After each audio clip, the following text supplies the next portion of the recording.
Buenas tardes o buenas noches, según el momento en el que ustedes estén con nosotros a través de Marbella Televisión, de M95 Televisión. Vamos a estar con ustedes aproximadamente una hora para hablar de actividades culturales, para hablar de la actualidad en general. Cuento con 3 invitados. Voy a empezar por Andrés García Baena, que es escritor y editor. Andrés, muy buenas tardes. Hola, buenas tardes, Paco. Bienvenido. Gracias a ti. También cuento con Carlos Díaz Ballesta, que es vicepresidente de la Sociedad Recreativa y Cultural Casino de Marbella. Carlos, bienvenido. Muchas gracias, buenas tardes, Paco. Muy buenas tardes. Y el tercer invitado es Francisco Rodríguez Sánchez, que es pintor, que es escritor también, poeta, es la última faceta que nos ha revelado en un libro que se va a presentar este viernes. Pues bienvenidos todos. Vamos a empezar hablando precisamente de la Feria del Libro. La Feria del Libro que se iniciaba en el Paseo de la Alameda con menos actos que otros años, me refiero en cuanto a la inauguración, que fue pues poco rimbombante, podemos decir, pero bueno, está funcionando y me gustaría un primer balance de lo que llevamos vivido hasta este momento. Andrés. Me pide un balance, ¿no? Un balance, tú tienes, están allí tanto de bueno, tu librería como de la editorial. Hay varias miradas sobre la feria. Por lo que respecta a los libreros, editores y escritores, el ambiente es realmente interesante en el sentido de que hay una participación, hay ganas de trabajar, las ventas son ligeramente más altas que las del año pasado, de acuerdo con las directrices que se nos da a nosotros la institución que de alguna manera lleva el gremio de editores. La Feria de Madrid ha vendido algo más, la Feria de aquí se está vendiendo también algo más. Sin embargo, tenemos un problema. El problema es la aportación institucional por parte del Ayuntamiento de Marbella. Y esto ya sí que es una situación patológica y anómala, bastante patológica y anómala. Y voy a explicar y matizar solo, porque no es cuestión de que yo monopolice aquí la palabra. Hasta 4 días antes de la feria no se sabía absolutamente nada de las actividades, ni había ninguna respuesta por parte de la delegación, ni respuesta a los SMS, ni respuesta a los WhatsApp, ni respuesta a los correos o emails, ni respuesta por teléfono. Desconcertados, las actividades nosotros las hemos propuesto directamente sin negociar fechas, sin tener en cuenta otras actividades. Posteriormente, decir que no se nos ha reunido en ningún momento. Esto no ocurrió ni en la época del gilismo. Es decir, la que estaba entonces Mariló Miñones reunía a los libreros 2 o 3 veces antes de la Feria del Libro. En esta ocasión ni siquiera. Luego se nos ha desplazado para las actividades y presentaciones de libros al Cortijo Miraflores. Yo creo que no había otro punto más lejano de la Feria del Libro y del lugar de animación a la lectura que suele acompañar a este tipo de eventos. Por ello, el Hospitalillo se nos ha negado, argumentando que no había personal. Sin embargo, en el Cortijo sí que hay dos conserjes, allí hasta las 9 de la noche. Y no comprendemos cómo el ayuntamiento, cuyo presupuesto es el 70% del presupuesto se dedica a gastos de personal, no tiene una persona para acoger durante determinados días del mes de julio y agosto una serie de actividades o de eventos que nos parecen interesantes para la ciudad. Podríamos estar hablando, por ejemplo, como un detalle, todas las actividades que no se realizan en dependencias municipales no las han sacado en el programa municipal. Esto nos parece además una falta de cortesía, una falta de educación, una falta de vergüenza. Porque, claro, por ejemplo, si se presenta, hay una actividad en la Sociedad Recreativa Casino de Marbella, que parece ser que con el tiempo podría ser la alternativa a la Delegación de Cultura de seguir estos días, pues las actividades de allí no han salido en el programa, ni las que se hacen en otros lugares que no son institucionales.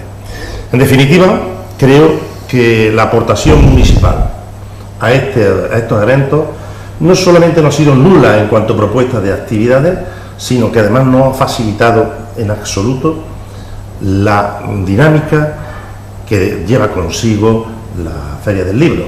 Por ejemplo, otro detalle, no ha habido pregonero de la Feria del Libro. El primero que se pregonero en Marbella fuiste tú, Paco, quiero recordar. No comprendemos tampoco por qué. Es decir, ha sido una situación totalmente nueva. Hay una dejación de la cultura total. Bueno, tengo que decir, Andrés, que en la agenda cultural que el Ayuntamiento facilita mediante correo electrónico el fin de semana, el viernes, ahí se figuran las actividades que no son propiamente organizadas por la delegación. Por ejemplo, las presentaciones de los libros de tu editorial aparecen. Sí, por presiones ya realizadas. Yeah. Por presiones ya realizadas. O sea, esto que estoy diciendo aquí ya lo hemos dicho en varios lugares, en varios sitios y con personas responsables. Bueno, tú has hecho mención de la Sociedad Recreativa y Cultural Casino de Marbella, que ha dado un paso al frente. Yo creo que antes de que estuviese programada la Feria del Libro, ya la Junta Directiva del Casino tenía idea de hacer algo coincidiendo con ese acontecimiento. Y además nos congratulamos todos, y yo el primero, de que la Sociedad Recreativa y Cultural sea, además de recreativa, cultural, porque durante muchos años ha llevado lo de cultural, pero no se terminaba eso de poner en marcha. Sin embargo, esta nueva Junta Directiva, desde el primer momento, ha tenido muy claro que ese era uno de los objetivos, ¿no, Carlos? Pues sí, Paco, efectivamente, nosotros, esta Junta Directiva es una continuidad de la anterior Junta Directiva que preside Pedro Santamera, y que en principio nosotros, pues nuestra labor inicial fue la de una especie de administración económica de lo que era el casino, también con propuestas culturales. Lo que pasa es que ya una vez finalizada esa labor económica que hemos hecho en el casino de saneamiento, pues sí que nos hemos propuesto esta nueva Junta Directiva, un poco más rejuvenecida, pues atender a lo que son nuestros estatutos, nuestros fines culturales, como tú bien has dicho. Así es, y así es desde el principio. Creo que llevamos unos cuantos meses tratando de darle impulso a estos fines culturales, y de hecho, como tú bien has dicho, es cierto que antes de la Feria del Libro y de la actividad nosotros teníamos pensado hacer una serie de eventos culturales que precisamente pues lo empezamos a diseñar pues con Andrés, con algunas reuniones que hemos tenido, pues con el fin de eso, de impulsar lo que es la cultura en Marbella. No nos queremos tampoco convertir en una especie de alternativa al ayuntamiento. El ayuntamiento tiene que guiarse por lo que son sus actividades propias, pero nosotros, como una entidad cultural, una entidad privada, pues queremos también aportar nuestro granito de arena al pueblo de Marbella. Existen otro tipo de entidades, como bien sabéis, ¿no? Bueno, ahora se están promocionando otro tipo de actividades, como bien Ricardo Bocanegra, a través de su propia del Club Internacional, también lo ha ido haciendo, y otras entidades, pero que nosotros desde hace casi 100 años, porque una sociedad centenaria, llevamos dentro de nuestra sangre lo que es la actividad cultural, no solamente recreativa, y así esta Junta Directiva pues lo queremos hacer. Llevamos unos cuantos meses haciendo este tipo de actividades. Ahora, si queréis, pues podemos hablar de los eventos que hemos pasado, de los eventos futuros. Bueno, me gustaría destacar que yo creo que, a excepción del ayuntamiento, no hay otra organización en Marbella con mayor antigüedad, ininterrumpida. Parece ser, sí, que es la entidad privada más antigua de las que existen en nuestra ciudad. Y a pesar de los avatares que hemos sufrido durante todos estos años, como te he dicho, avatares desde el punto de vista económico que hemos superado o lo estamos superando, pues pretendemos incluso, bueno, pues llegar al centenario con una serie de actividades, con presentación de libros, en lo que va a ser nuestro centenario dentro de 3 años. Además, había otro aspecto que hasta ahora estaba asociado al casino, que era la no pertenencia de mujeres de pleno derecho. Eso también se ha superado, afortunadamente, y ya hay cualquier mujer que quiera pertenecer, pues puede hacerlo en igualdad de condiciones. Bueno, efectivamente, vamos a ver, yo creo que por encima de las pretensiones que pueda tener una sociedad está la Constitución española, y la Constitución española, el artículo 14, como tú bien sabes, no discrimina, al contrario. Sí, pero eso lo teníamos muy claro, pero parece ser que anteriores juntas de gobierno del casino no lo tenían tan claro. Pues mira, yo te puedo hablar de lo que estamos ahora mismo nosotros, ¿no? Y lo que sí es cierto es que desde que la primera mujer, que ha sido Eloísa Maldonado, ha solicitado la entrada en el casino, pues ha habido una serie de solicitudes y de peticiones que hasta el día de hoy, pues aproximadamente unas 30 mujeres han entrado en nuestra sociedad. También es verdad que durante estos 5 años ha sido difícil, como bien he comentado anteriormente, que desde el punto de vista económico la entrada de socios cada vez era menos, es más, teníamos una sangría de socios constante. Entonces ahora, cuando ya hemos revitalizado la sociedad, cuando económicamente la hemos saneado, pues sí que es verdad, y desde el punto de vista cultural eso ha animado bastante a que las mujeres pues hayan entrado en el casino, y nosotros pues lo agradecemos. Precisamente tengo aquí un comunicado del Ayuntamiento que dice que se ha cambiado la ubicación de la presentación de 3 libros previsto para los días 8, 9 y 10 de agosto. Estaba previsto para el Cortijo Miraflores, se pasan a la Sociedad Recreativa y Cultural Casino de Marbella. Son el Marbepop, libro de la Marbepop de Miguel Rodríguez Miguelón, el día 8, Rescatados del Cajón de Amaya Urueta, del día 9, y Riego, Argüelles y Prin, 3 españoles masones del siglo XIX, que estaba previsto para el día 11, o que se va a llevar a cabo el día 11. Efectivamente, son actividades también que van a tener lugar. Efectivamente, en el sí, casino. eso además con Andrés y con Paco, bueno, que son los 2 socios del casino, ya lo hemos estado hablando, nos lo solicitó, y como he comentado, dentro de nuestro objetivo está el impulsar las actividades culturales y el nexo con los ciudadanos y la cultura de Marbella, y así lo pretendemos hacer. Ya hemos tenido charlas, bueno, pues como José Manuel Bermudo, que también ha hecho la presentación del libro hace unas semanas escasas, y que nuestra sociedad está con ese ánimo de colaborar con lo que es la cultura en la ciudad de Marbella. Pues precisamente este próximo viernes, día 4, se presentará el poemario Rumbo al mar de los versos, de Paco Rodríguez. Esta es una faceta nueva, bueno, no nueva en ti, pero sí la das a conocer como novedad al público, porque hasta ahora conocíamos tu faceta de pintor, de autor de iconos bizantinos, de piedras, de arquitecturas imposibles, pero no te conocíamos como poeta. Sí, efectivamente, Paco, es una faceta que es la primera vez que lo doy a conocer en público, porque yo creo que fuera del ámbito familiar y de algún que otro amigo muy particular, nadie conocía que desde aproximadamente 43, 44 años he ido escribiendo, yo creo que en un momento determinado de la vida de cada uno, la poesía va dentro de todo, empezando por ahí. Lo que pasa es que a algunos nos da por dejarlas por escrito, y otros a lo mejor lo interiorizamos cuando vemos un atardecer, cuando vemos una cosa que nos llena. Y yo empecé, como te decía, hace más de 40 años ya a dejarlo por escrito. En este libro que presento, que ya su título es una propia declaración de intenciones, puesto que ese rumbo a ese mar significa implícitamente un homenaje a Marbella, un homenaje al mundo de la mar, un homenaje a mis antepasados que están todos directamente ligados al mundo de la pesca. En ese libro, como decía, el que lo lea va a ver lo que es una persona evolucionando a lo largo de más de 4 décadas, ¿no? Cómo ve la vida, cómo siente esos impulsos, sus esperanzas, sus inquietudes, sus ilusiones. Creo que cuando hablé con Andrés de la posibilidad de editar un libro, evidentemente hice una selección muy escogida, porque tengo muchos más de los que figuran en el libro, y pensé que estos que incluyen este poemario son los que en un principio quiero dar a conocer. Si Dios quiere, habrá otros más, puesto que el primer poema data aproximadamente de 1974, y el último, cronológicamente, aunque no está en el libro así, pues se escribió no hace más de 3 o 4 meses. O sea que estos poemas que constituyen Rumbo al mar de los versos, de momento son los que tú has decidido indultar. Los otros están ahí un poco en el corredor pendiente de indultar. Los otros siguen hibernados. Ya. Están hibernados, igual verán la luz, igual no, y se sumarán a los que en un futuro vayan saliendo. Escribir poesía no es una cosa que tú dices hoy voy a escribir de 4 a 5 poesías. De 4 a 5 no se escribe poesía, ni de 7 a 8. Se escribe cuando tú tienes esa necesidad, cuando un estado anímico te impulsa a ello, cuando ves una fotografía que te induce a plasmar un sentimiento concreto.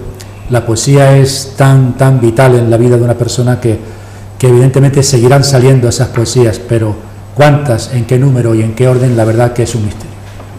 Voy a añadir en esta nota del Ayuntamiento que también hay una actividad nueva, no se contemplaba hasta ahora, que es la firma de ejemplares del libro La sombra de ayer, de Carlos Medina, que tendrá lugar en el expositorio de la librería Mata el viernes día 11 a partir de las 8.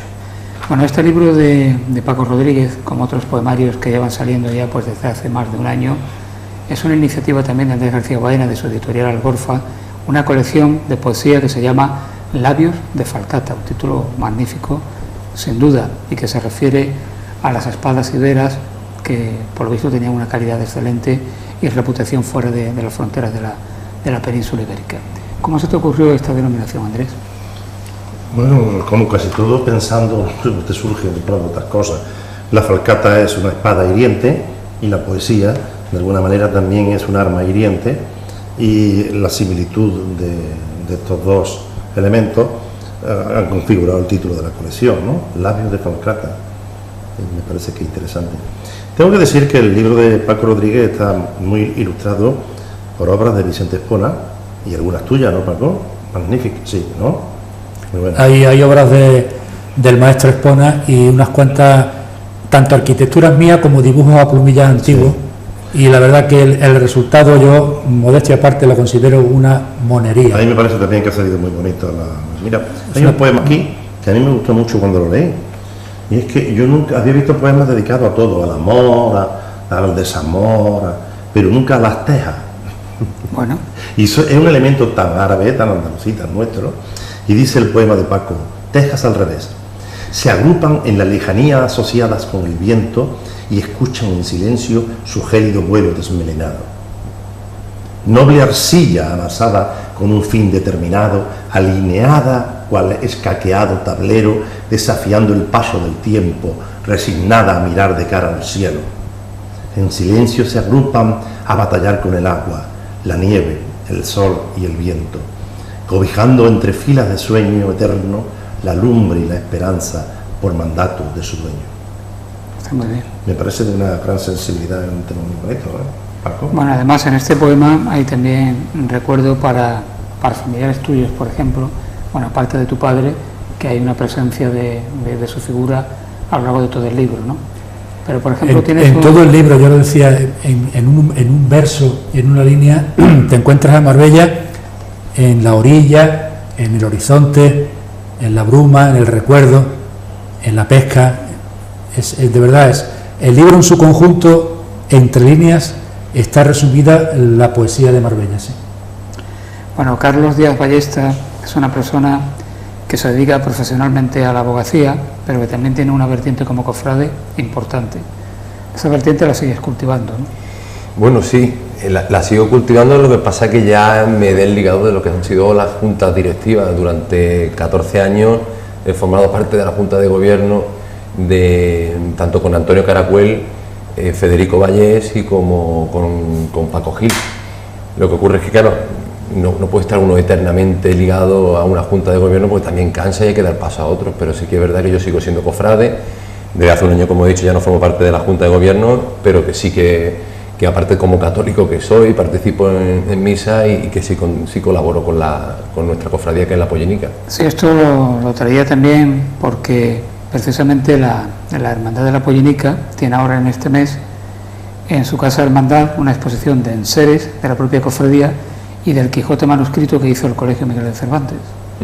También desde la Cofradía de la Pollenica lleváis años intentando difundir el hecho cultural. Sí, bueno, efectivamente, así es. No solamente nos dedicamos, como algunos creen, pues a divertirnos o a salir y tal, sino que también a fomentar lo que ha sido la cultura. De hecho, tenemos, como tú bien sabes, en nuestra casa de hermandad sí que la cedemos en determinadas ocasiones pues para la presentación de algunos eventos culturales.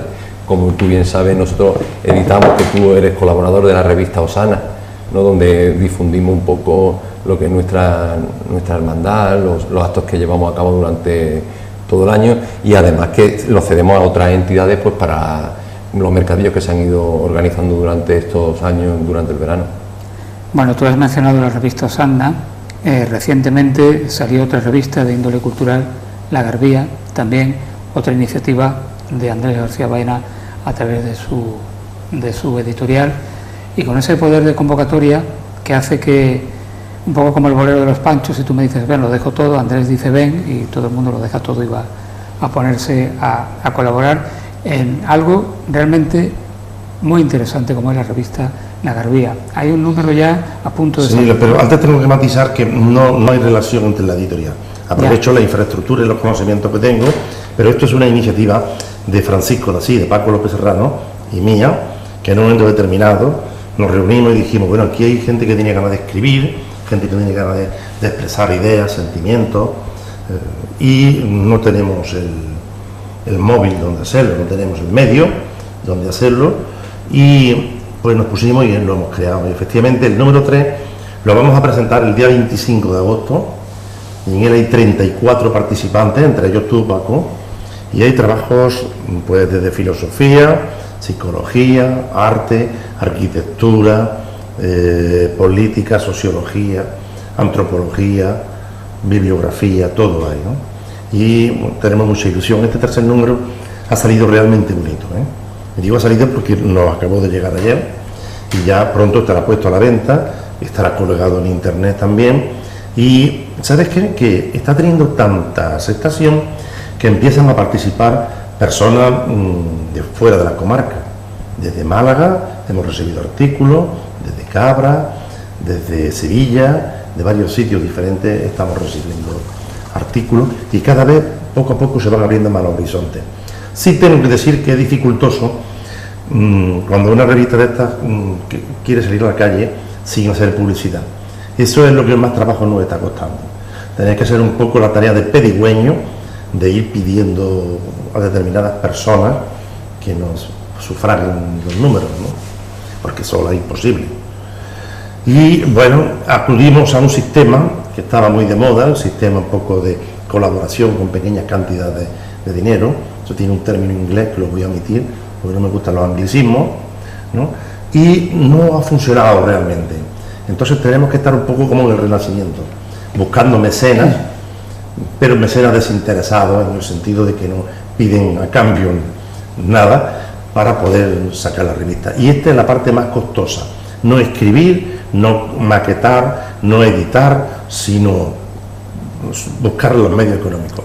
Sí, porque realmente todas las personas que colaboran en esta publicación lo hacen por amor a la cultura, no es de otra cosa. Empezando por los editores que, como dice Andrés, pues tienen que andar pidiendo para que algún mecenas de tipo renacentista, pero de este tiempo, pues se digne pagar, porque las imprentas comen precisamente de imprimir, entonces pues no lo van a hacer gratis. Bueno, pues es el 25 cuando dices. El 25 de agosto. ¿Sabemos ya en qué sitio? Pues estamos pensando hacer una especie de cena en el Hotel San Cristóbal y de paso hacer un pequeño homenaje a Cristóbal por su participación y colaboración hasta ahora, hasta este momento, en la cultura de Marbella. Sabes que es también otra instalación que tenemos siempre pendiente, ¿no? Y vamos a intentar hacer una cena allí donde participe el que quiere, evidentemente, y a la vez pues hacemos una jornada de convivencia y de preparación cultural para el otoño que se nos viene encima. Carlos, ¿cuántos socios tiene ahora mismo el Casino de Marbella? Pues mira, hace 5 años cuando entramos esta junta directiva aproximadamente éramos 800 socios. Hoy en día somos unos 550 aproximadamente. Vamos, es normal también, es decir, todos los avatares, como comentaba antes, que hemos sufrido económicamente ha hecho que el número de socios pues rebaje, pero lo que sí es cierto es que durante este año, desde que hemos comenzado el año hasta ahora, hemos abierto un poco las puertas pues a la entrada de socios, bien sean de hijos de socios, de familiares de socios más cercanos como esposas, esposos, primos, pues, y de esa manera hemos conseguido que eximirle de la cuota de entrada, y de esa manera sí que hemos conseguido una buena entrada de socios. Y además una de las cosas que sí que hemos conseguido por lo menos es rejuvenecer en esa entrada de socios del casino, y de hecho se nota. Otra de las actividades que estamos llevando a cabo son los conocidos after works, que es un grupo de jóvenes que después de trabajar nos juntamos, unos más que otros, pero nos juntamos en el casino. Va a haber que buscar un término castellano porque tenemos un idioma muy rico, sí, que nos está colonizando el inglés. Efectivamente, lo que pasa es que es un concepto que viene de Estados Unidos, sí, sí. Y que, bueno, le llamaremos de otra manera, pero que sí es cierto que gracias a ese tipo de actividades pues hemos conseguido rejuvenecer el casino, darnos a conocer, que entren grupos bueno, sociedades gastronómicas o de otro tipo de sociedades culturales, como por ejemplo la Asociación 18 de Octubre, y que entren al casino, como así también hemos hecho la apertura a lo que son las cofradías también. Muchos de los hermanos de las cofradías pues han querido formar parte de nuestra sociedad, porque como bien sabéis, es una sociedad que desde hace casi 100 años está viva y que la gente desde hace unos cuantos años quería pertenecer. Antes de entrar en el casino, te ponían una lista de espera, te tardabas 3 años en entrar. Eso parecía una élite. Eso sí, eso era una cosa increíble, ¿no? Hoy en día no es así, hoy en día no, desgraciadamente. Pero lo que sí es cierto es que se está animando la entrada de nuevos socios al casino. Yo recuerdo hace unos años que yo di allí una conferencia, era del ciclo de letras en el barrio, no sé si recuerdas, sí, sí, sobre concertistas y culteranos. Sobre Góngora y Quevedo. Y Quevedo, sí. Que tú fuiste el presentador. Yo en aquel momento dije, hombre, me congratulo de que por una vez el casino tenga una actividad cultural. Después hubo un amigo que estuvo ahí asistiendo y me dijo, hombre, ha sido muy poco cortés, ha sido a decir algo cuando te están presentando, cuando estás dando una conferencia, precisamente pues no te lo tuve en cuenta. No dejaste de hablarme y yo te lo agradezco. Es que a veces me pasa como Andrés, que no me contengo. Bueno, no, eso está bien, en eso está la libertad también. El otro día Andrés estuvo hablando en el casino, porque dentro de lo que es nuestras actividades, digamos, tenemos vetada hablar sobre ideologías políticas, pero lo que sí es cierto es que cualquier persona, como Andrés el otro día, expuso claramente su idea, que no va en contra de ninguna ideología. Claro. Lo que pasa es que, como bien ha dicho ahora tú has estado hablando sobre la falta de colaboración, sí, la realidad no tiene más que un camino, Carlos. Que la realidad no tiene más que un camino. Bueno, pero se le permite. Es que después del otro día algunos me dijeron, oye, que aquí no se puede hablar de política. Y digo, es que no estaba hablando de política. Es que estaba criticando al ayuntamiento. Digo, bueno, es que esto es una entidad, una sociedad libre. Claro. Y así y así será. Y si mañana tocan otros, pues serán otros los que se vean afectados por los comentarios nuestros, que no ocurre nada. De todas formas, no te lo tengo en cuenta. La libertad, ni me acuerdo. La libertad de expresión también es algo fundamental. Totalmente. Lo mismo que el artículo 14 que tú decías anteriormente de la igualdad. Paco, tu producción literaria, tu producción como poeta, ¿cómo encaja dentro de tu amplia faceta artística? ¿En qué lugar la sitúas? Pues la sitúo en un lugar muy principal, porque, como te decía al principio, el hecho de escribir, el hecho poético, nunca lo he dejado de cultivar a lo largo de todas estas décadas. Yo ten en cuenta que yo, 73, 74, yo tenía 15 años, cuando uno prácticamente despierta la vida.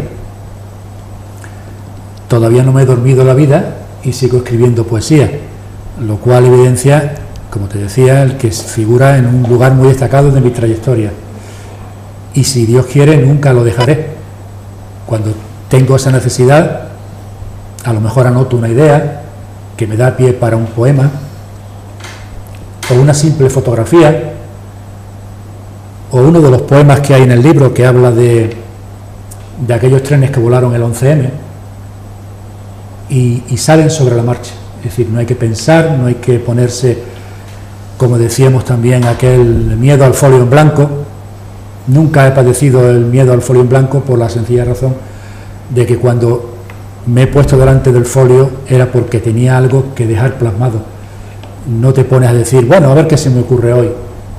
Lo plasmo, luego me sale mejor, me sale peor, y así pienso continuar. Bueno, tú dedicas un poema también a Joaquín Sánchez, que era experto. Joaquín, que hace ya precisamente este junio pasado 10 años que nos dejó, era experto. Pues es exactamente igual, o sea, desaparece Joaquín, nos deja, a mí me deja un vacío enorme porque... ¿Cuál era tu vinculación con Joaquín? Primo hermano. Era primo hermano tuyo, ¿no? El padre de Joaquín y mi madre eran hermanos, y cuando desaparece Joaquín, pues a mí me produce un vacío enorme, porque era una persona con la que yo aprendía mucho, con la que con mi hermano Juan Miguel, por ejemplo, teníamos debates hasta que veíamos amanecer. Era una persona de una vasta cultura. Entonces él muere y se produce un gran vacío. Dejé plasmado esa sensación en ese poema que figura en el libro. Se llama Sinople, Sable, Gules, Azur, que son los colores primordiales de la heráldica. Ese poema ya figuró en su día en el libro póstumo de Joaquín, que hizo sobre la heráldica de Marbella, las hijas María y Elena de Joaquín tuvieron a bien incluirlo, de lo cual me sentí muy honrado. Y en ese poema también se ve cómo en un momento determinado te afecta la pérdida de un ser querido y cómo de vacío te sientes cuando alguien que ha formado parte de prácticamente toda tu vida, porque él por edad era mayor que yo, cuando me deja, pues ese vacío no es que lo supla con un simple poema, sino que con ese poema le rindo homenaje. En este libro, yo creo que en el prólogo hago alguna alusión a ello, hay mucha pintura, son poemas que tienen colores, que se nota el pincel. Se nota el pincel porque es indudable que cuando uno también lleva toda la vida plasmando colores, escriba prosa o escriba poesía, la pintura, el arte en general, la escultura, también está ahí. ¿Cómo fue incluir dibujos de Vicente de Espona? Pues los dibujos de Espona fue porque hablando un día con su viuda, con Ana María, ya cuando yo le di a conocer el hecho de que se publicaría, no sabía cuándo, pero que ya estaba prácticamente la idea en marcha, le di a conocer algunos poemas. Y ella, al leerlos, me dice: Paco, ¿qué te parece si, porque hay algunos que creo que son muy oportunos, si se incluyese algunos dibujos, algunos grabados de Vicente, porque al leer tus poemas me he acordado de dibujos de Vicente que pudieran casar muy bien? Y efectivamente, así le dije que me parecía fantástica la idea. No sé si son 5 o 6 los dibujos y grabados que figuran de Vicente, pero la verdad que la elección por parte de Ana María Muñoz ha sido muy acertada. Hay uno concretamente muy pequeñito que se llama La Siesta, es un verso de 4 o 5 líneas, y de verdad que el dibujo que ilustra ese poemita pues le va como anillo al dedo. Son 2 figuras recostadas, y fíjate también la sensibilidad de Ana María a la hora de elegir los dibujos, ¿verdad? Bueno, para el próximo año Carlos está planificando una exposición en la faceta como pintor, como autor de iconos bizantinos de Paco, ¿no? Sí, efectivamente, lo hablamos, creo que me parece que fue en el pregón de Nueva Andalucía, que lo dio Paco Gil, lo estuvimos comentando, que además, como bien él ha comentado, fue a través de Ana María, con la que yo tengo también cierta vinculación, cierta amistad, y me lo comentó ella, y digo, pues mira, no sería una buena idea. Lo hemos visto, incluso yo le propuse hacerlo a lo mejor a final de este año en Navidades, pero parece, y entiendo yo también, que es mejor hacerlo durante la época de Semana Santa, con ocasión de la Semana Santa de Marbella, y que, bueno, pues agradecerle a Paco pues que haga esa oferta, esa propuesta, que el casino está abierto para todo esto. Yo lo que sí creo es que, aparte de que gracias a Dios tengo producción suficiente para seleccionar los que creo que puede estar allí, pero sí me gustaría que de aquí a la próxima Semana Santa incluyera uno que para mí es muy bonito, muy significativo, como es el bautismo de Cristo, que si Dios quiere estará listo para entonces. Muy bien. Tú has hecho o estás haciendo unos iconos muy personales, pero que cuando te lo han visto algunos expertos han estado muy de acuerdo con tu manera de hacerlo, ¿no? Sí, hay una anécdota que ya la he contado muchas veces, pero que no me canso de repetir, porque vino de una persona muy significativa. Cuando yo hice la exposición del Club de Mar de Puerto Banús, fue la primera, una mañana vino un señor acompañado de su esposa, ya de cierta edad, y cuando hizo el recorrido de toda la sala, me preguntó, yo estaba situado en la entrada de una mesa, y me preguntó, se dirigió a mí en inglés: por favor, mire, el iconógrafo. Y le digo, soy yo. Usted dice, pero usted no es ruso, ¿no? Digo, no, yo soy de Marbella. ¿Usted es de Marbella y ha pintado esto? Sí. Dice, pues, ¿sabe qué le digo una cosa? Ha incluido, cosa que era verdad, ha incluido usted muchas escuelas y muchos estilos de pintura bizantina. La pintura bizantina que empieza, bueno, los más antiguos que se conservan son del siglo VII, en el monasterio de Santa Catalina en el Sinaí, los más antiguos que se conservan. Puede ser que hubiera alguno anterior. Desde ahí hasta prácticamente el siglo XX el caleidoscopio es enorme, las escuelas son enormes. Y me dice, pues ha hecho usted un recorrido por toda la geografía de las edades de los iconos.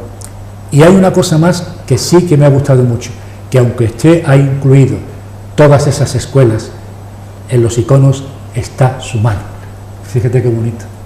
Eso me gustó mucho. Era un experto en iconos, ¿no?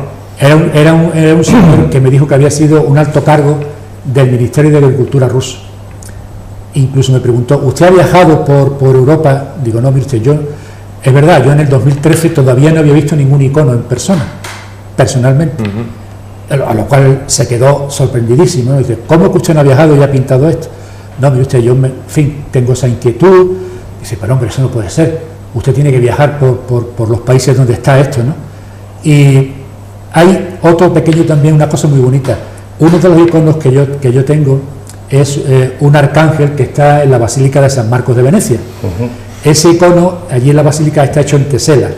Y cuando lo vio me dice, mire usted, este icono está en la Basílica de San Marcos, está en tesela y tiene aproximadamente 4 veces el tamaño que usted lo ha hecho.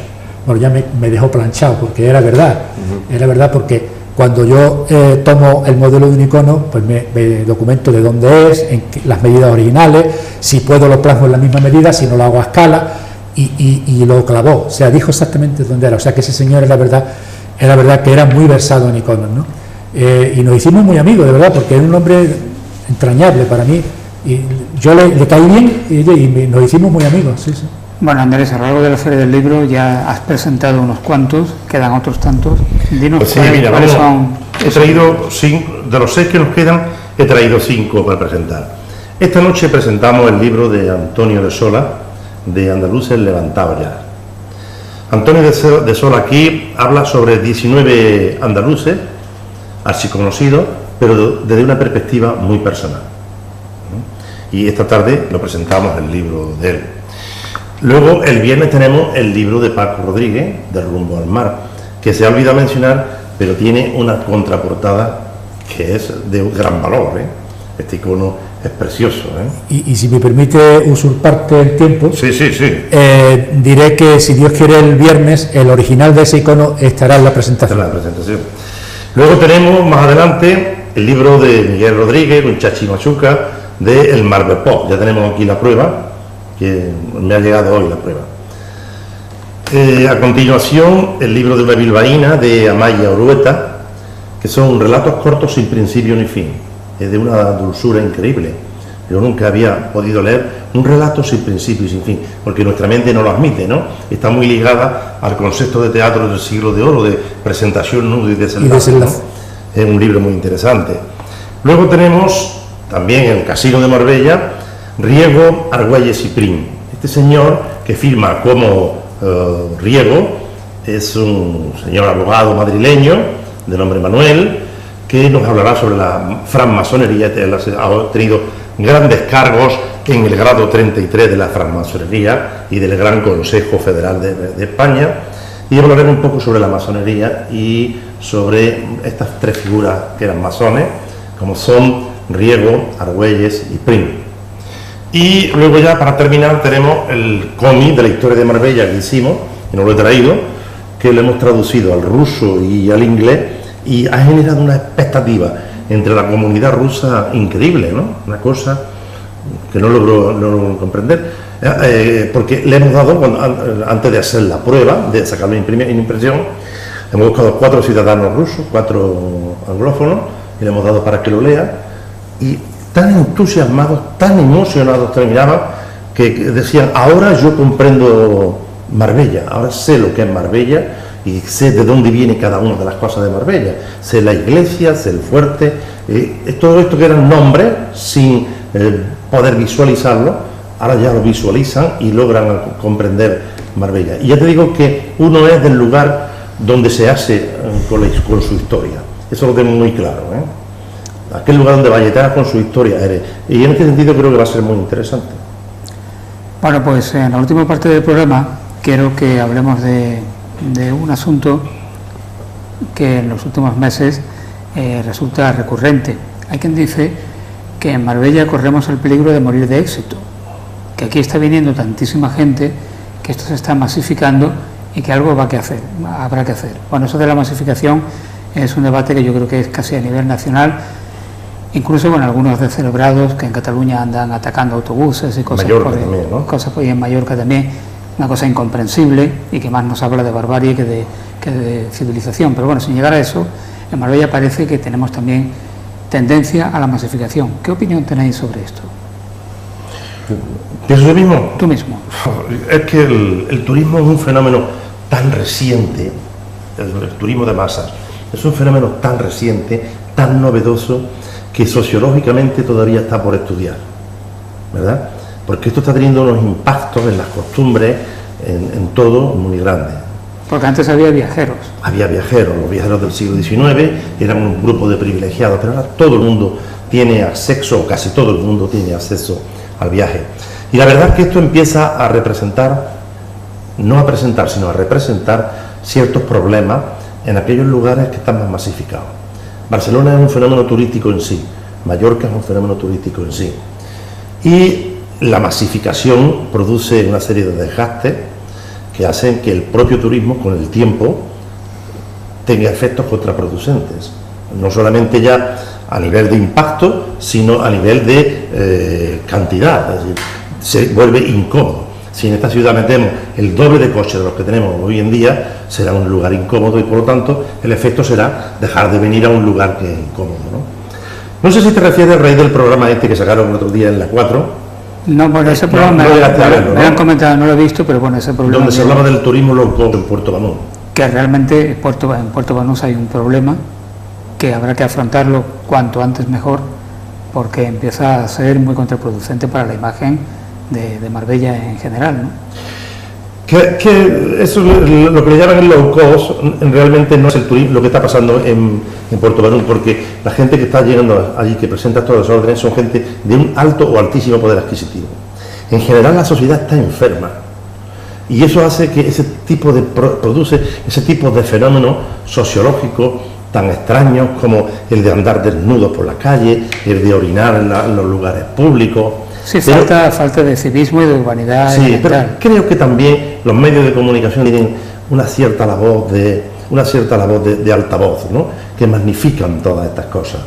Es verdad que últimamente hay en Puerto Banús más prostitución de lo que habitualmente había, que hay más desórdenes de este tipo de lo que habitualmente había, pero yo no creo que realmente sea algo tan grandioso como el que se está presentando en Barcelona, donde el grupo Arran quiere erradicar el turismo. Pero es que eso es incomprensible porque España vive del turismo, fundamentalmente. Si vamos a la Costa del Sol, aquí sí que no hay ninguna otra alternativa. Aquí hay turismo y todos vivimos directa o indirectamente del hecho turístico. Creo que en el primer semestre hemos aumentado un 11% el número de turistas. Sí, un 11%. Yo de todas formas pienso que esperemos que sea un asunto puntual lo que estamos comentando de Puerto Banús, la falta de civismo, de urbanidad, de educación. De todas formas, ¿esto de quién es la culpa? ¿Son de los turoperadores? ¿Son de los ayuntamientos? Esto se ha venido produciendo también en Mallorca desde hace muchos años. Creo que está repartido porque, por ejemplo, el hay tema, una corresponsabilidad por parte de las borracheras, pues algo tendrán que decir los establecimientos que venden el alcohol, ¿no? Lo que pasa es que eso es un turismo, tú dices que es un turismo de alto standing. El de Puerto Banús no es loco en el sentido tradicional del término que pasa. Lo que pasa es que se están vendiendo por parte de los turoperadores ese tipo de turismo de 2-3 días por 200 euros. Los que vienen de despedida de soltera. Ese no es el que no está llegando a nosotros, ¿eh? Pero ese es el que está, ese es el altavoz, como tú bien has dicho. Claro, por eso se produce. Sí. Pero ese tipo de turismo ha existido en otras partes de España. Yo recuerdo, por ejemplo, en Palma de Mallorca, ¿no? En Mallorca, en Magaluf, en la Arenal, sobre todo en Magaluf. Sí. Yo recuerdo gracias a Dios he podido viajar bastante y he ido a Mallorca varias veces, tengo amistades allí y puedo ir. Pero una de las veces que fui con un grupo de amigos y nos quedamos en un hotel en Magaluf, y estoy hablando de hace más de 20 años.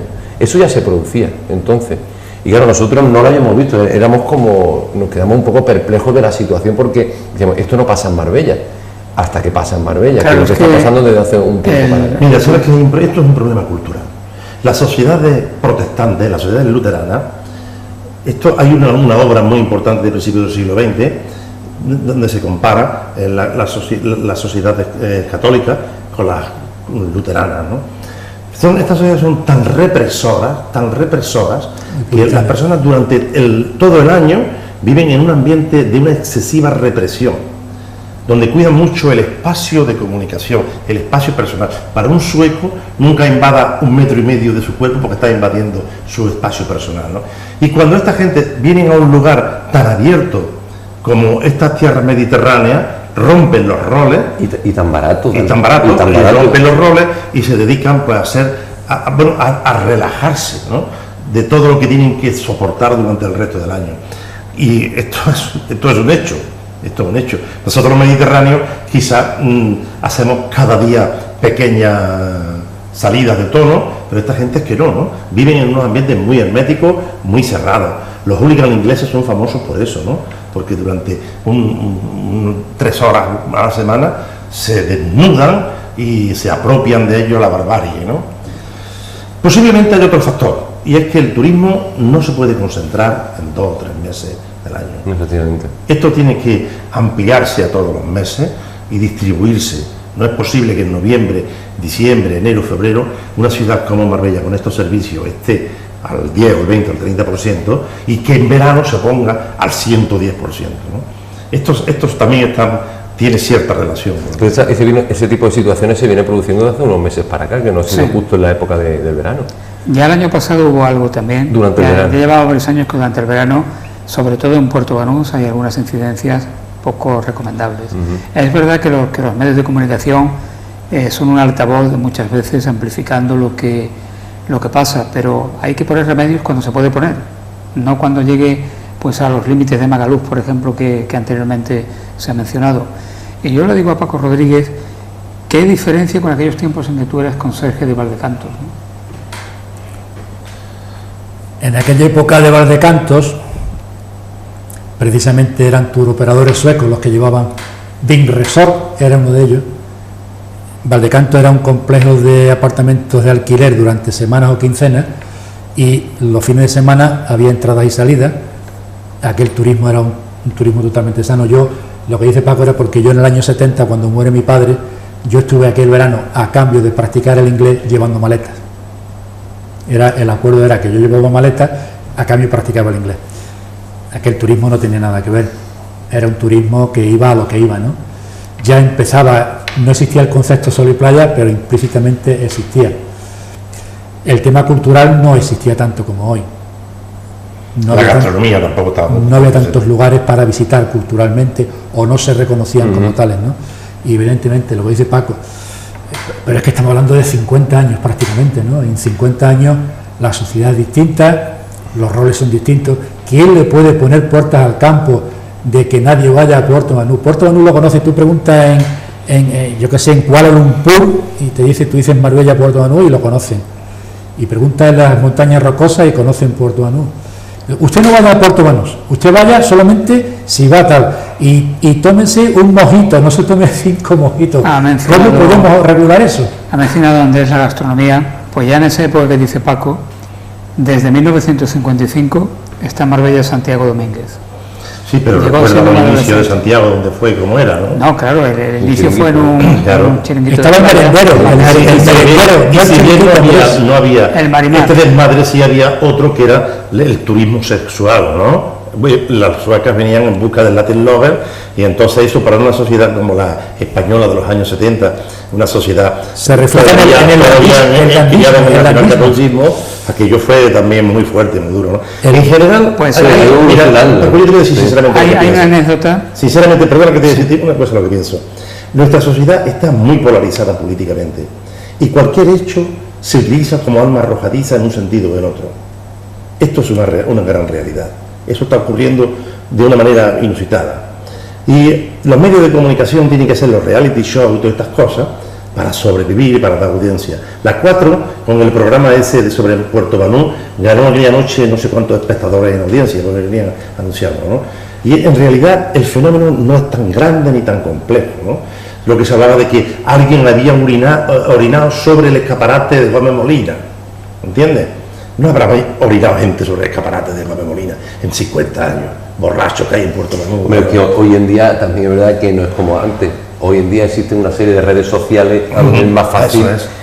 Todo se amplifica, Claro, eso es lo que ocurre. Aquí, por ejemplo, tenemos a mi amigo Diego Escalona, que tiene la página de Marbella se queja en el Facebook y constantemente va denunciando una serie de hechos que van ocurriendo en Marbella. Eso antes no existía.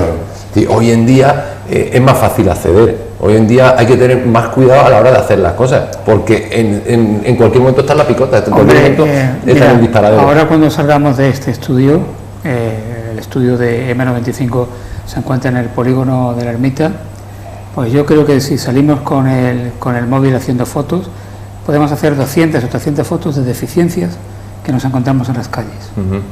Te quiero decir que recopilar deficiencias es fácil, no es más que tener un aparato que las pueda recoger, en este caso un móvil, ¿no? Después el uso que se haga de esa fotografía pues es lo que le da realmente la dimensión, ¿no? Quizás por ahí vaya la cosa un poquito. Quería contar una anécdota. Ha mencionado Andrés las suecas que efectivamente llegaron masivamente a esta zona en los años 60, y hubo una anécdota y es la siguiente, que una emisora local de una ciudad sueca, que no recuerdo el nombre, en agradecimiento al buen trato que en Marbella y en la Costa del Sol se daba a las suecas, abría la emisión todas las mañanas con la canción Marbella, Perla del Mar de Antonio Molina. Eso es una anécdota rigurosamente histórica, muy curioso, ¿eh? El agradecimiento, o sea que las suecas aquí venían a una especie de paraíso. Sí, sí. Y seguramente habrá también bastante mito en cuanto a la cuestión sexual con las suecas, porque eso también se habrá amplificado. Hay un señor que escribió un libro que se llama Desmond Morris, El mono desnudo, creo que era. Sí, Desmond Morris. ¿Sí? Y en él decía una cosa, yo cuando lo estudiaba, los salesianos, como yo vivía en un pequeño pueblo, y el bachillerato no era asequible entonces a la mayoría de la población, y los salesianos me permitieron a mí, en régimen de externado, junto con los seminaristas, estudiar un año. Y yo entonces leía esa lectura, y me echaron, lógicamente, por hablar de ese libro allí. En ese libro decía Morris que la mujer más puta del mundo era la española. Pero tú lo decías con estas palabras, ¿no? Porque para acostarse con ella había que alimentar a toda la vida. Qué burrada más grande. ¿Qué cosa? Estoy hablando de un antropólogo, ¿no? Un antropólogo, ¿entiendes? Es decir, las perspectivas que sobre todas estas cosas ha habido son tan subjetivas, generalmente. La sociedad sueca, después de ese boom de los años 60 y 70, se ha vuelto una de las sociedades más conservadoras en este aspecto. Ahora mismo los suecos son una sociedad conservadora en el tema sexual y casi tan tabú como las culturas mediterráneas en muchos aspectos, ¿no? Yo lo conozco mucho porque por mi profesión estuve 11 años destinado en la oficina de Nueva Andalucía, que allí hay una comunidad nórdica, sueco, noruego y daneses muy grande. Y yo conozco mucho a la forma de ver la vida del sueco, sí, es muy peculiar, tiene una forma de ver la vida muy peculiar, sí. Sí, eso es una cosa terrible.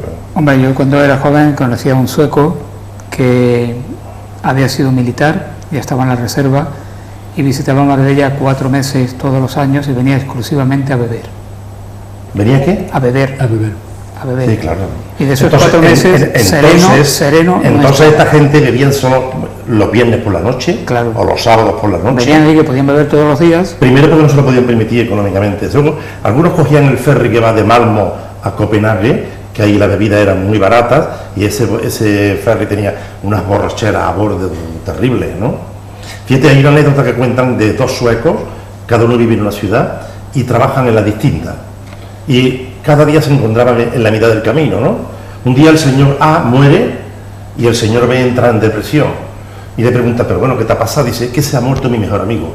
Y lo único que hacía era que se veía, ¿no? Esto es muestra de la idiosincrasia de esta gente, ¿no? Y si nos metemos ya con los finlandeses, ya mejor no hablar, ¿no? El finlandés es el hermético por antonomasia. Yo conocí también a un cliente que estaba casado con una finlandesa y conozco mucho del modo de vida finlandés. Y eso, o sea, el sueco es muy abierto comparado con un finlandés, ¿no? Bueno, ¿qué premio le damos a aquella persona que sea capaz de encontrar un taxi en Marbella por la noche? Ah, eso sí que da un problema. ¿Qué premio le damos? Eso sí que da un problema, claro, yo lo he vivido. Te refieres en esta época, ¿no? En esta época, claro. Y la competencia que hay con los servicios estos, ¿no? Sí. No, competencia no. No digo competencia. Hay una demanda tan grande, ¿entiendes? Que, por ejemplo, las 2 paradas de la cafetería Marbella, a las 11 o las 12 de la noche, son terribles. Puede haber 50, 60, 70 y 100 personas. Corregidme si me equivoco, ¿no se produjo hace varios años que se le dio permiso para que viniesen taxis de Málaga a cubrir el servicio? Yo no sé si se llegó a hacer, no se habló, ahora se ha vuelto a hablar de ese asunto también, de que vengan sobre todo de taxis de pueblos del interior que tienen poca gente en este momento que pudiesen venir. Ahí habría que llegar a algún pacto también con los taxistas titulares, o que de alguna manera, burocráticamente o a través de la Junta de Andalucía, se pudiese lograr licencias temporales para los meses de verano, ¿no? Yo soy partidario de una medida que no se corresponde ideológicamente con lo correcto políticamente, pero cuando uno viaja por fuera y conoce los servicios Uber, por ejemplo en Madrid o en Lisboa Estás o en mentando París, la bicha. eso es magnífico, eso es increíble. Tú llamas, sabes quién te va a recibir, qué persona, a qué hora, por dónde viene, cuándo te va a costar el servicio, no tienes que pagar porque se paga inmediatamente por teléfono. Una atención magnífica, te dan tu botella de agua, junto con lo diferente que es con el trato que te hacen los taxistas, que parece que te están haciendo un favor a ti, te desprecian. Y yo, si tú vas a Atocha, por ejemplo, al bajarte, lo primero que te pregunta el taxista es: ¿dónde va usted? Si es aeropuerto o otra cosa y le interesa, si es un lugar de una carrera de 8 o 10 euros, no te cogen, pero así por la cara, ¿no? Yo creo que estas cosas hay que revisarlas. Comprendo que para el sector no le gusta, que no es correcto, pero es que la dinámica que creo yo esto recientemente en Lisboa, y todos sobreviven, y bien. Y para colmo hay como 450 como motos eléctricas, como carromatos eléctricos, de gente joven, estudiantes los llevan, que también participan, ¿no? Y la sociedad y las comunicaciones allí son tan ligeras, tan económicas, tan rápidas, los taxistas están tan estimulados por esa competencia que bueno, no tiene nada que ver con el panorama que hay aquí. Tenemos 5 minutos más, estamos ya finalizando prácticamente, y por fin se terminó de deshojar la margarita. OSP se pronunció. Estaba toda la ciudad pendiente, desde antes de la feria. Yo creo que ha sido todo un teatro. Puro teatro, como decía la canción de la luz. Yo creo que ha sido todo un teatro. Desde luego yo no sé si internamente el tripartito ha tenido o no algún tipo de problema, no lo sé, durante estos años. Desde luego públicamente no lo ha mostrado. Y se veía venir que de hace tiempo era el teatro de ahora, era el teatro del inicio, el de yo me reúno simplemente para nada, para llegar a lo que han llegado, otra vez a continuar con el pacto entre ellos. Yo creo de todas formas, para el Partido Popular no le da conveniente el llegar ahora a ejercer el gobierno durante los 2 próximos años. Creo que es así, no lo sé, a lo mejor me equivoco. De todas formas es bastante complicado después de 2 años de gobierno el dejar de los puestos en los que uno viene ejerciendo su labor y donde existe una serie de proyectos iniciales que no sabemos si llegarán o no a concluirse, pero bueno, yo creo que ha sido puro teatro, por lo menos de mi punto de vista. Pues nada, le podíamos haber puesto el bolero de la Lupe, puro teatro. Sí, yo creo que sí, que ha habido algo de eso. Bueno, sabes que creo que hacía falta al final de la corporación anterior un cierto cambio, sino dentro de la misma partido en el poder, una cierta alternativa diferente, porque esto es bueno, esta dinámica es bueno. El poder continuo y absoluto creo que no beneficia para nada, pero la alternativa que se ha ofrecido es tan heterogénea, tan diferente entre sí, tienen tan poco programa en común, que los une, el único pegamento que les une es el poder, el mantenerse en el poder, ¿no? Pero en realidad entre los 3 grupos que constituyen en este momento el mandato municipal, pues hay mucha heterogeneidad ideológica y programática incluso, ¿no? Lo que sí me parece, y estoy de acuerdo con el teatro, que no se puede tener una ciudad pendiente 1 mes o 2 meses de que 2 concejales que representan una minoría exigua tengan toda la institución municipal cautiva de alguna manera, y pendiente de que se resuelva ese contubernio entre con quién van a gobernar, ¿no? Hace mucho tiempo que en España las minorías, esto es una estrategia casi electoral, la minoría vasca, la minoría catalana, son los que realmente han detentado el poder. Y ahora últimamente en la firma de los presupuestos, partidos como el Canario, con un diputado, o como los vascos, han conseguido altísimas prebendas a través de como intercambio por su apoyo, ¿no? Esto quiere decir que realmente la estrategia política debe ser la de conseguir minorías bisagras. En este sentido, en Andalucía nunca tendremos ningún tipo de preventa, porque no vamos a tener nunca esta minoría bisagra, ¿no? Y repito, lo que me parece realmente teatro es que esta minoría exigua, en una corporación tan amplia, tenga cautivo durante un gran tiempo las decisiones y la dinámica política municipal. Un minuto, Paco. Y eso se produce porque la ley electoral lo permite. Claro. Lógicamente. Y la quizás ley, sea necesario incluso. Y la ley electoral no la van a cambiar los que le están sacando tantísimo partido como le están sacando a esa ley electoral, en el sentido de que la lista más votada no sea la que tenga que pactar obligatoriamente y tenga que buscar un acuerdo de gobierno, sino que gobierna. Yo cuando era chico me decían que en democracia gobernaba el que ganaba, y ahora veo que gobierna el que pierde y el que gana pasa a la oposición. No lo entiendo. Claro, es que Bueno, eso tiene... los pactos son quizás necesarios. Claro, los pactos... Con la lista del partido más votado, quiero decir, se parte de la base de que democráticamente ha ganado alguien. No, pero así no es como está planteado. Claro. Está planteado Por eso digo que la ley electoral lo permite y saca mucho rendimiento. Eso tampoco permitiría gobernar, porque si en el caso, por ejemplo, que está ocurriendo ahora mismo en el Parlamento, y aquí, si no se siguiera esta dinámica, todas las votaciones se tendrían perdidas, o casi todas, por la oposición. Es decir, Pues, siempre que la mayoría, el partido ganador no tenga mayoría absoluta, pues Pero porque ese partido mayoritario no tiene la capacidad y la habilidad de llegar a un acuerdo con una fuerza que le permita tener esa mayoría. Yo creo que hace falta una reforma electoral ya, y un debate amplio y previo sobre todo esto, tener en cuenta lo que está pasando en las grandes democracias de tradición, desde el siglo XIX, como la americana, la inglesa, la francesa, que son los tres grandes sistemas parlamentarios que pueden ser los más puros democráticamente. Habría que estudiarlo y hacer un debate amplio en la sociedad y promover una reforma electoral. ¿En qué sentido? No lo sé, no lo tengo claro, pero es necesario. Pues Doctores tienen la iglesia. seguramente, Doctores tienen la iglesia. Exactamente. seguramente podremos debatir otro día. Paco, invitamos a todo el que quiera que vaya el viernes a la Sociedad Recreativa y Cultural Casino de Marbella, en el Paso de la Alameda, a la presentación del poemario Rumbo al Mar de los Versos.